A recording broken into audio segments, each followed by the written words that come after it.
For this next video, I'm going to show you how to get into your assignments within PCS Spark and some basic features of the program that are good to know. The first thing I want to point out is when we look at your assignment list, you should have both graded and practice assignments for the course that you're taking. I do want to point out to you that the content between graded and practice are exactly the same.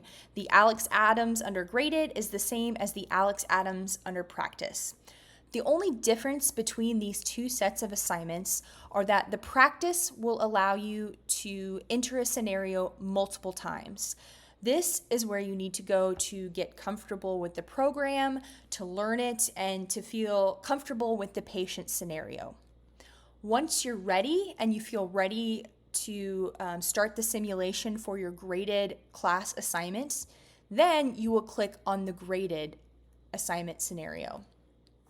When you click on the graded, it will give you a pop-up warning that says you will only have one attempt to complete this simulation and that you cannot go back in and restart it. So the difference between these two is that graded simulations only allow you one attempt. The reason that we've set up the assignments this way, first of all, is so that it creates a more realistic patient encounter, so that you're able to go in and do your clinical visit in one setting like you would in real life. The second reason is that whenever you access the practice assignments, it generates a list under your archive. And you can see for this one case, I already have 4 practice attempts. Your faculty for the course has access to every single person in your class's archive, and it makes it very difficult to sift through and find the correct assignment if we don't have graded and practice separated. So this is another benefit of us doing this. I do want to point out, though, that if you enter your graded simulation, you can still take your VR headset off if you need maybe 2 or 3 minutes to kind of recoup, if you have a child in the other room. So you don't have to go into it and nonstop be in this scenario. You can take your VR headset off, but you cannot click stop to stop the simulation. The last thing I want to point out is a feature that we're currently working on remedying, but all of these cases and all the cases in your class are listed in alphabetical order. So A for Alex, M for Moses, V for Vanessa. This is not necessarily the order that your assignments will be in your class. So in this particular course, Alex Adams is the first scenario, but Vanessa Johnson is the second one, and Moses is the third one.